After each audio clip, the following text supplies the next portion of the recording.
কিছুদিন আগে আমি এই ভিডিওটা পোস্ট করেছিলাম, সেখানে প্রচুর কমেন্ট এসছে এই জায়গাটা কোথায়, এটা কোন মন্দির, কিভাবে যাব।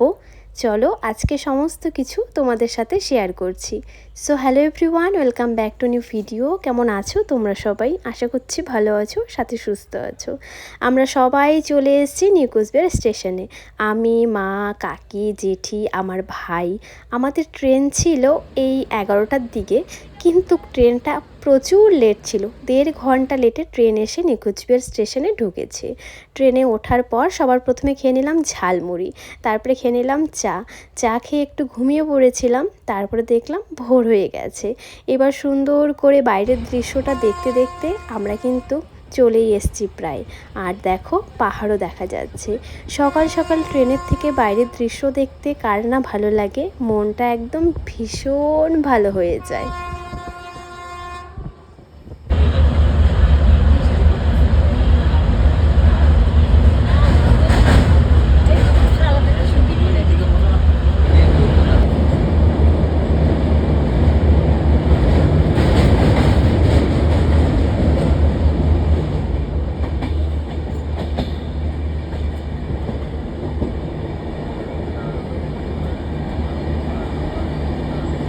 সাত ঘন্টা ট্রেন জার্নি করার পর অবশেষে আমরা এসে পৌঁছেছি কামাখ্যা জংশন স্টেশনে। এখান থেকে আমরা এখন যাব উমানন্দ মন্দিরে। অটো করে নিয়েছি। এখানে অটো ভাড়া নিয়েছিল 50 টাকা করে জনপ্রতি। সকাল সকাল দেখো রাস্তাঘাট একদম ফাঁকা, ভীষণ সুন্দর লাগছিল। চলো তাহলে বাবার দর্শন করতে বাবার কাছে যাওয়া যাক। দেখতে দেখতে আমরা চলে এলাম ফেরিঘাটের সামনে। ফেরিঘাটের সামনেই রুম নিয়েছি। ওখানে গিয়ে স্নান করে ফ্রেশ হয়ে রেডি হয়ে আবার ফেরিঘাটের উদ্দেশ্যে আমরা যাচ্ছি।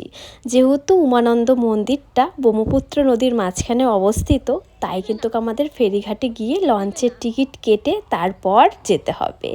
এখানে লঞ্চের টিকিট নিয়েছিল 200 টাকা করে জনপ্রতি, যাওয়া আসা নিয়ে। আর এই টিকিট কাউন্টার কিন্তু সকাল 9টায় খোলে। এছাড়াও একটা সরকারি ফেরি লঞ্চ আছে, যেখানে টিকিটের মূল্য 100 টাকা যাওয়া আসা। আমরা এখন লঞ্চে উঠে বসে রয়েছি। যতক্ষণ না লঞ্চটা ভরবে ততক্ষণ কিন্তু ছাড়বে না। আমরা সকালেই এসছি, তাই লোকজন একটু কম, কারণ পরে যদি লম্বা লাইন পড়ে যায় এই ভেবেই কিন্তু ট্রেন থেকে নেমে আর দেরি করিনি, স্নান করেই ফটাফট চলে এসেছি। আর দেখো ব্রহ্মপুত্র নদীটা দেখতে কি অসম্ভব সুন্দর লাগছে। মনে হচ্ছে হাতটা বাড়ালেই নদীর জলটা স্পর্শ করতে পারবো, কিন্তু সেটা তারা করতে দেয় না, বাইরে হাত দিতেই দেয় না। আর নদীর হাওয়াটা এতটাই মিষ্টি ছিল যেটা বলে বোঝাতে পারবো না। আর দেখো দেখতে দেখতে কিন্তু চলেই এলাম বাবার মন্দিরে। কত দিনের ইচ্ছে ছিল বাবাকে দর্শন করব, সেই কবে থেকে আসতে চাইছিলাম। হয়তো বাবা এতদিন আমাকে তার কাছে ডাকেননি, এর জন্য আসতে পারি। এত সকালেও এসছি, তারপরেও দেখো চারিপাশে কত লোকজনরা এসছে এত সকাল সকাল। আর বাবার কাছে যাবার জন্য কিন্তু অনেকগুলো সিঁড়ি বেয়ে উপরে যেতে হবে। যারা একটু বয়স্ক আছেন তাদের হয়তো একটু অসুবিধে হবে, তবে আমার কোনো রকম অসুবিধে হয়নি। অনেকটা সকালে আসার কারণে দেখলাম অনেক দোকানগুলো এখনও খোলেনি, সব দোকানগুলো জাস্ট সাজাচ্ছে। যাই হোক, চলো বাবার কাছে বাবাকে দর্শন করি। দেখতে দেখতে প্রায় আমরা মন্দিরের কাছে চলে এসেছি। এখন এখান থেকে ফুল, মিষ্টি, ধূপকাঠি, যা যা দরকার পুজো দেওয়ার জন্য সব কিছু নিয়ে নিব। এখানে ছোট ডালাগুলো 50 টাকা করে নিচ্ছিল, আর বড় ডালাগুলো 500 টাকা করে নিচ্ছিল। আর দেখো তারই মাঝে মা বলল মন্দিরের সামনে একটা ফটো তুলে দে।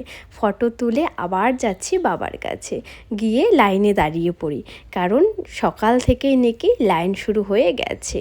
কিন্তু মোটামুটি এখন মন্দিরটা ফাঁকাই আছে। যাদের মুখেই শুনেছি তারাই বলেছে প্রচুর ভিড় হয়, কিন্তু আমরা ততটাও ভিড় পাইনি। প্রায় 50 থেকে 60 জনের পেছনে এসে লাইনে দাঁড়িয়েছিলাম। যাই হোক, ভেতরে তো কোনো রকম ফোনের অ্যালাউ ছিল না, তাই তোমাদের ভেতরটা দেখাতে পারলাম না। ভেতরে গিয়ে বাবাকে পুজো দিয়ে দর্শন করে মনটা একদম ভরে গেল। এখন বাইরে এসেছি প্রদীপ আর ধূপকাঠিগুলো ধরাতে। সেটা তো বাবার মন্দিরে রাখেন না ভেতরে, ওনারা বলেন বাইরে গিয়ে তোমরা জ্বালিয়ে দাও। আমি সবার প্রথমে লাইনে দাঁড়িয়েছিলাম, তাই আমার সবার প্রথমে পুজো হয়ে গেছে, আর বাকি সবাই এখনও লাইনে। তাই আমি চারিপাশটা এখন একা একাই ঘুরছি।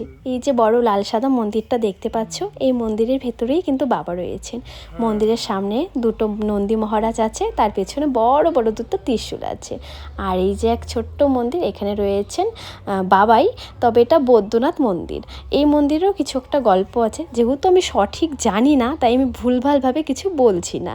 এছাড়াও এই ছোট ছোট মন্দিরের মধ্যে এক মন্দিরের ভিতরে গণেশ ঠাকুর রয়েছেন, এখানে আবার শিব ঠাকুরের পাথরের মূর্তি রয়েছেন। যাই হোক, তবে এই পেছনটাতেও যাওয়া যায়, এই পেছনটাতে আর কি ভোগ রান্না হয়, তবে এখানে যাওয়ার জন্য নিষেধ করেছে। যাই হোক, চারিপাশটা অপূর্ব সুন্দর লাগছে, আর এখানে প্রচুর কাঠগোলাপের গাছ আছে, তাই গাছ থেকে ফুল পড়ছে আর সবাই নিয়ে নিয়ে হাতে নিয়ে ঘুরছে, কেউ কানে ঘুরছে। তারই মাঝে পুতুর বন্ধুর সঙ্গেও দেখা হয়ে গেল, ও সুন্দর করে বসে আদরও খাচ্ছিল। মা, কাকি, জেঠি সবার পুজো দেওয়া শেষ, এখন সবার আবদার আমাদের একটু ফটো ভিডিও করে দে, সবার হাতে একটা করে কাঠগোলাপ। যাই হোক, দেখো এখানে প্রচুর ফলের দোকান আছে, কাটা ফল 50 টাকা প্লেট নেয়, তোমরা চাইলে খেতে পারো, খুব ভালো হয় খেতে। এখন আমাদের পুজো দেওয়া শেষ, এখন আমরা আবার যাচ্ছি লঞ্চের ওখানে। আর দেখো আমরা যখন এলাম মন্দিরটা কতটা ফাঁকা ছিল, আর আমরা যাওয়ার সময় এই রাস্তা দিয়েই গিয়েছিলাম, তবে এটা বের হওয়ার রাস্তা, আর ঢোকার রাস্তা ছিল ওই পেছনটাতে। যেহেতু আমরা সকাল সকাল এসেছি আর আমরা জানতামও না, আর কেউ কিছু বলেও নি, তাই আমরা এদিকটা দিয়েই ঢুকে পড়েছিলাম। যাই হোক, খুব ভালো করে পুজো হয়েছে, একদম মন ভরে বাবাকে খুব ভালোভাবে দর্শন করেছি। মনটা অনেক দিন পর শান্ত হয়েছে, কারণ অনেক দিন থেকে ইচ্ছে ছিল কিন্তু আসতে আর পারছিলাম না। আর এই দেখো নদীর উপর দিয়ে রোপওয়ে চলে যাচ্ছে। আমরা আবার লঞ্চে উঠে পড়েছি। লঞ্চ কিন্তু 5টা পর্যন্তই যাওয়া আসা করে, তারপর কিন্তু পুরো বন্ধ থাকে। 9টার থেকে 5টা পর্যন্তই টাইম। আর দেখো মাছ নদীর থেকে মন্দিরটা দেখতে কি অপূর্ব সুন্দর লাগছে। সো ভিডিওটা কেমন লাগলো অবশ্যই কমেন্ট বক্সে কমেন্ট করে জানিও। আর তোমরা কারা কারা গিয়েছো উমানন্দ মন্দিরে কমেন্ট করে জানিও, তোমাদের কতটা ভালো লেগেছে সেটাও জানিও। দেখতে দেখতে আমরা কিন্তু ফেরিঘাটের এপাশে চলেও এলাম, এখন বাকি মন্দিরগুলো ঘুরবো।